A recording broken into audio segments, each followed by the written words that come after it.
पवार साहेब, आता निवडणुकीला मतदान प्रक्रियेला अवघे काही दिवस उरलेले आहेत. आपल्या उमेदवाराला कसा पाठिंबा मिळतो आहे आणि कशा पद्धतीने ही निवडणूक प्रक्रिया पार पडणार आहे? धन्यवाद. आपल्या क्रांती न्यूजचे मी प्रथमतः हार्दिक आभार व्यक्त करतो. प्रभाग क्रमांक 26 क गटातून सर्वसाधारण महिला गटातून माझी पत्नी सौ पुष्पवती यशवंत पवार ही भारतीय जनता पार्टी पुरस्कृत उमेदवार आहेत. तिची कपाट ही निशाणी आहे, अनुक्रमांक 6 आहे. आणि आम्ही गेल्या 10 दिवसापासून जशी आमचीवाली उमेदवारी झाली तेव्हापासून आम्ही आमचा प्रभाग, मग तो प्रभाग चुंचाळे खालचे पते शिवशक्ती चौकापर्यंत 42,106 मतदार आहेत आणि जवळजवळ 25 ते 30% व्यक्ती असे आहे का त्यांचे मतदार यादीत नावं नाहीत. परंतु आम्ही गेल्या 5 वर्षापासून 24/7 म्हणजे हप्त्याला 24 तास जो कोणी काही समस्या सांगेल, मग ड्रेनेजचा विषय असेल, पाण्याचा विषय असेल, रस्त्याचा विषय असेल, कुठे अपघात झाला असेल, संदर्भातले जे सामाजिक म्हणजे कार्यकर्ते लोकांनी ज्या मूलभूत समस्या सांगितल्या त्या सोडवण्यासाठी प्रयत्न करत आल्यामुळं नागरिकांमध्ये ज्या वेळेला आम्ही जातो त्यावेळेला नागरिकांकडून तुम्ही आम्हाला हवे आहेत, आम्हाला नवीन चेहरे हवे आहेत, जे पूर्वीच्या नगरसेवकांनी कामं केले नाही किंवा त्यांना आम्ही सांगूनही त्यांनी ऐकले नाही, ते तुम्ही पक्षाचे जबाबदार पदाधिकारी म्हणून ज्या वेळेला आहात तुम्हाला आम्ही सांगितलं, तुम्ही आमचे कामं केले, त्यामुळे आम्ही तुम्हालाच मतदान करणार.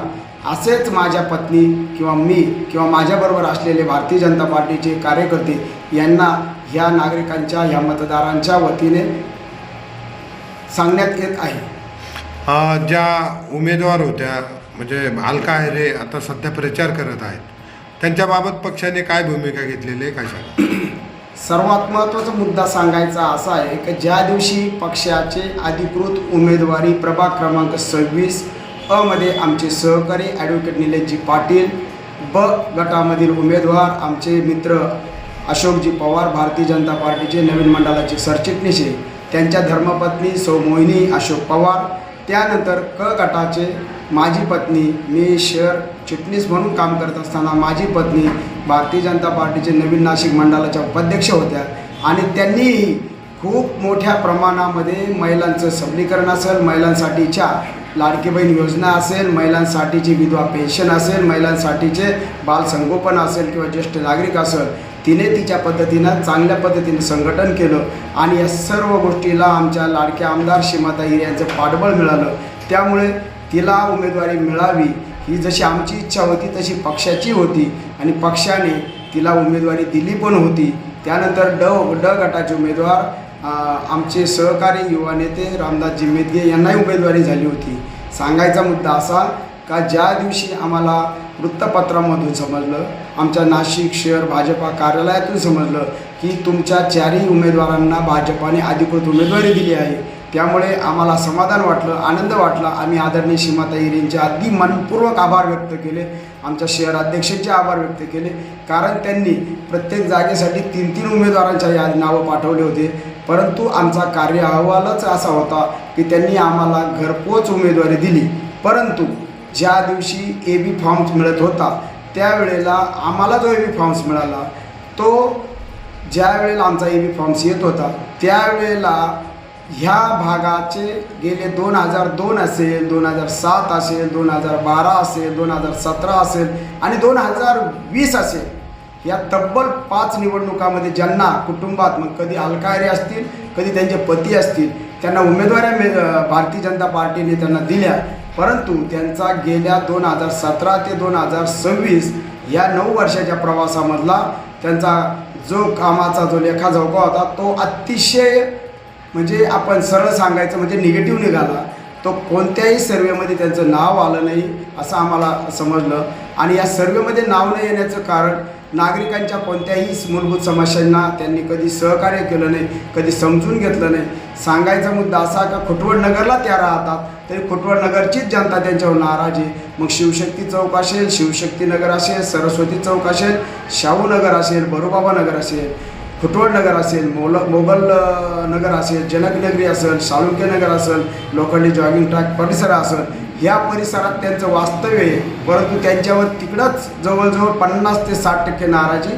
आणि राहिला प्रश्न आमचावाला जो पश्चिम बाजू आहे, खालचे चुंचाळे असेल, रामकृष्ण नगर असेल, संजीव नगर असेल, विराट संकुल असेल, विराट नगर असेल, भोर टाउनशिप असेल, म्हाडा कॉलनी असेल, गोदावरी नगर असेल, आशीर्वाद नगर असेल, ड्रीम शेल्टर असेल, स्वामी संकुल असेल, जाधव संकुल आहे, जाधव संकुलच्या शेजारीच असलेला अशोका आहे, जाधव संकुलच्या शेजारी असलेला पाटील पार्क आहे, मेदगे नगर आहे, त्याचप्रमाणे बालाजी पार्क आहे, बालाजी नगर आहे, तसंच दत्त मंदिर परिसर आहे, मळे परिसर आहे, तुमचावाला बजरंग नगर आहे, केवल पार्क आहे, अष्टविनायक नगर आहे, मोर्या पार्क आहे, जाधव पार्क आहे. ह्या सर्व परिसरामध्ये त्यांच्याबद्दल जवळजवळ 80% लोक नाराज आहे.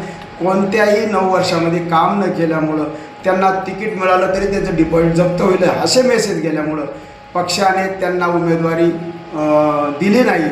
त्या जागी तिथं आमच्या मोहिनीताई अशोक पवार यांना उमेदवारी मिळाली, परंतु मोहिनीताई पवार यांना उमेदवारी मिळाली, परंतु ती उमेदवारी त्यांनी ब गटात भरल्यामुळं अलका आयरेंनी त्यावेळेला जिथं AB फॉर्म मिळत होते तिथं अधिकृत उमेदवारी त्यांची नव्हती.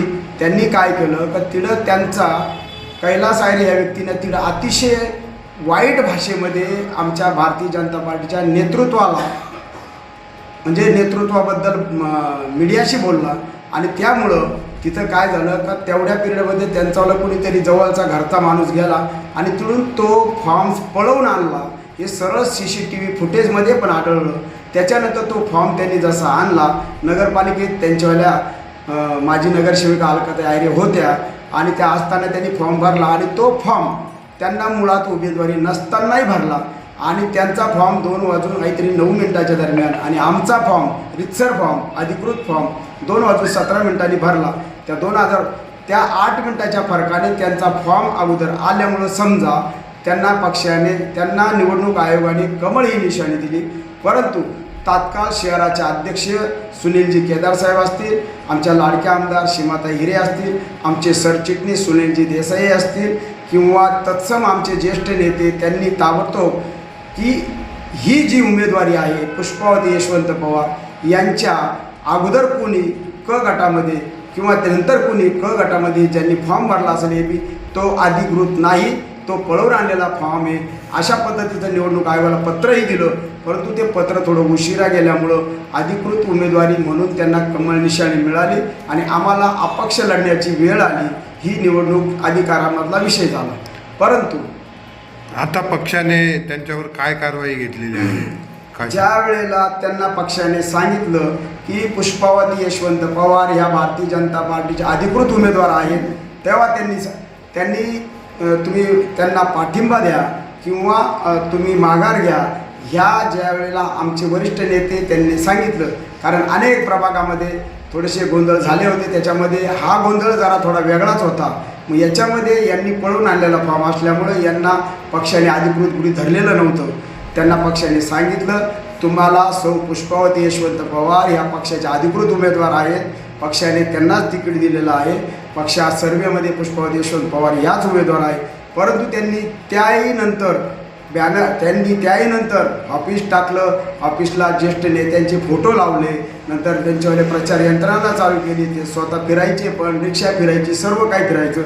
पक्ष नेतृत्वाने 2 दिवसापूर्वी निर्णय घेतला की जर समजा यांना पक्षाचा आदेश मान्यच नसेल, पक्षाच्या चाकोरीच्या बाहेरच जायचं असेल, तर पक्ष नेतृत्वाने घेतलेला निर्णय असा आहे की ज्या वेळेला अनेक वृत्तपत्रामध्ये बातमी आलेली आहे, त्याच्यामध्ये आहे पुढारीमध्ये अशी बातमी आली, अलका आयरे यांची भाजपामधून हकालपट्टी, त्याला टॅगलाईन आहे पक्षविरोधी कारवाई केल्याचा ठपका. लोकमत बातमीमध्ये असं आहे भाजप बंडखोर आयरे दाम्पत्याची हकालपट्टी. त्याच्यानंतर गावकरी प्रेस आहे, म्हणजे सर्व 11 जून 2026चे पेपर आहेत, त्याच्यामध्ये असं म्हटलं आहे का अलका आयरे कैलास आयरे यांची भाजपमधून हकालपट्टी. त्याच्यानंतर महाराष्ट्र टाइम्स म्हटलं आहे, तोही आजचाच पेपर आहे, आयरे दाम्पत्याची भाजपमधून हकालपट्टी. त्याच्यानंतर पुण्यनगरीला आहे, आजच 11 जानेवारीचीच न्यूज आहे, आयरे दाम्पत्याची भाजपमधून हकालपट्टी. त्याच्यानंतर सकाळ न्यूजला आहे कैलास आयरे अलका आयरेची भाजपमधून हकालपट्टी.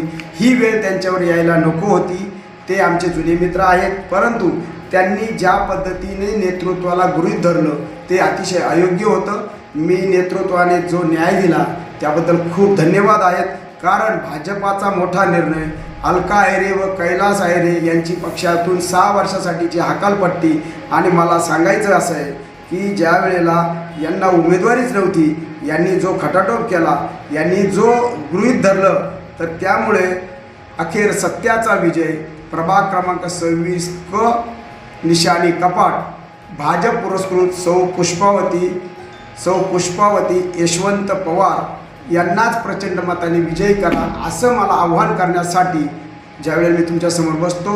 परंतु आम्ही अधिकृत असतानाही पुरस्कृत झालो.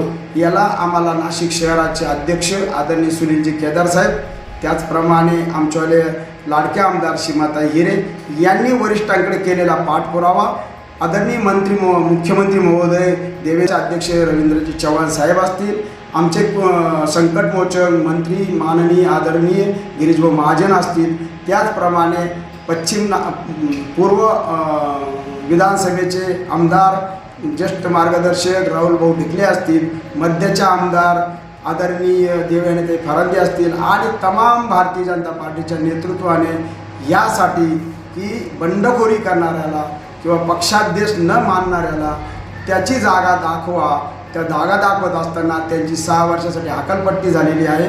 आणि मी तमाम नागरिक मतदार बंधू भगिनींना विनंती करेन की आम्ही जे मेहनत घेत आलो, मग आदरणीय सीमाताई हिरे यांच्या माध्यमातून, मग रस्त्याचा विषय असेल, मंदिरापुढे सभामंडप असेल, शाळेच्या पुढं पेवर ब्लॉक असेल, शाळेच्या मंदिराच्या पुढं मंदिरांना वॉल कंपाऊंड असेल, त्याचप्रमाणे ग्रीन जिम असेल, लाडकी बहीण योजना असेल, तुमच्या ज्येष्ठ नागरिकांची पेन्शन असेल, अनेक विविध प्रकारचे, त्याचप्रमाणे केंद्राच्या योजना, राज्याच्या योजना ह्या आमच्या कार्यालयामार्फत असतील किंवा आमच्या परिसरातील ज्या नागरिकांना जी अडचण येईल ती अडचण सोडवण्यासाठी आमदार सीमाताई हिरे यांचं अशोकनगर येथील असलेलं कार्यालय, शिडको कामटवाडा येथे असलेलं कार्यालय, दररोज दिवसाआड ह्या भागातून जाणाऱ्या नागरिकांना अतिशय चांगल्या पद्धतीने वागणूक मिळते आणि काम होतं. त्यामुळे आमच्या आदरणीय सीमाताईंबद्दलही या भागामध्ये अतिशय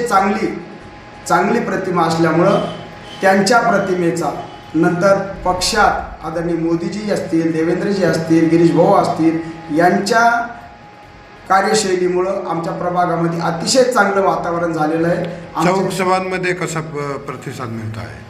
सर्वात महत्त्वाचं सांगायला आनंद वाटतो की जरी अ गटातून निलेशजी पाटील यांचं कमळ असेल, ब गटातून मोनिताई पवार यांचं कमळ असेल, क गटातून माझी पत्नी पुष्पावती यशवंत पवार हिचंवालं कपाट असेल, ड गटातून रामदासजी मेधी यांचं कमळ असेल, थोडी सांगताना किंवा समोरच्याला समजून घेण्यात थोडी अडचण होते की 3 कपाट आणि 3 कमळ आणि 1 कपाट, परंतु तरी आम्ही हे सांगतो की पहिला मशीन असेल त्याच्यावर अ मध्ये कमळ, त्याच्या खाली बाजूला ब मध्ये कमळ, दुसऱ्या मशीनला वरती क असेल त्या क ला 6 नंबरला कपाट आणि खाली चौथं ड ला कमळ. अशा पद्धतीने आम्ही लोकांना सांगतो. आम्हाला सांगावं लागतं कारण आम्ही गेल्या 3 वर्षापासून आमच्या पूर्ण प्रभागामध्ये 15,000 कॅलेंडर आम्ही ज्यावेळेला माझी पत्नी पुष्पावती पवार व मी आमच्या दोघांचेही फोटो आणि आम्ही जे कार्य करत आलेलो आहे, मग ते पक्षाच्या माध्यमातून असेल, आमदार सीमाताई हिरेच्या माध्यमातून असेल किंवा आमच्या वैयक्तिक माध्यमातून असेल, हे केलेल्या कार्याचा त्याच्यामध्ये आम्ही फोटोज टाकून अहवाल देतो. आणि दररोज त्या कुटुंबामध्ये कोणी महिला दूध किती आलं म्हणून लिहिणार, एखादी महिला आमच्या नातेवाईकाचं लग्न आहे म्हणून त्याच्यावर लिहिणार किंवा कोणाचा वाढदिवस म्हणून लिहिणार. महिन्यातून कमीत कमी प्रत्येक कुटुंब 10 ते 50 वेळा ते कॅलेंडर बघत असेल. त्याच्यामध्ये सांगायचा मुद्दा की आम्ही कमळ म्हणून जनतेमध्ये पोहोचलेलो आहे आणि मी कमळाचाच आहे. मी भारतीय जनता पार्टीचा नाशिक शहराचा पदाधिकारी आहे, माझी पत्नी पण आहे. परंतु ह्या निवडणूक आयोगाच्या तांत्रिक अडचणीमुळे आम्हाला कमळऐवजी कपाट निशाणी लढतोय.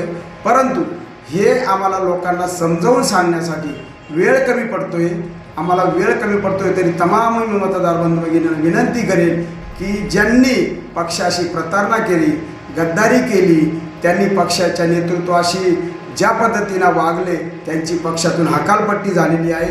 त्यांना जे क गटावरती 1 नंबरला जे नाव आहे तिथे जे कमळ आहे तिथे मतदान करणं म्हणजे आम्ही पक्षाचे कमळालाच मतदान करायला सांगणार. परंतु क गटामध्ये जे एक नंबरला नाव होतं अल कायरे, मुळात त्यांची पक्षातून हकालपट्टी झाली. त्यांना प्रचारामध्ये कमळाचाही वापर करता येणार नाही.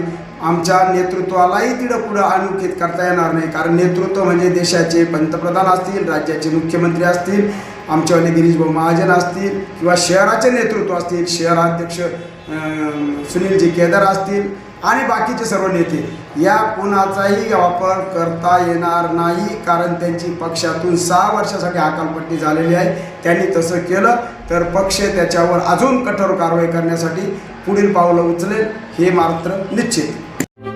अशाच नवनवीन बातम्या पाहण्यासाठी आमच्या महाराष्ट्र क्रांती न्यूज या यूट्यूब चॅनलला लाईक करा, सबस्क्राईब करा आणि बेल आयकॉनला प्रेस करा.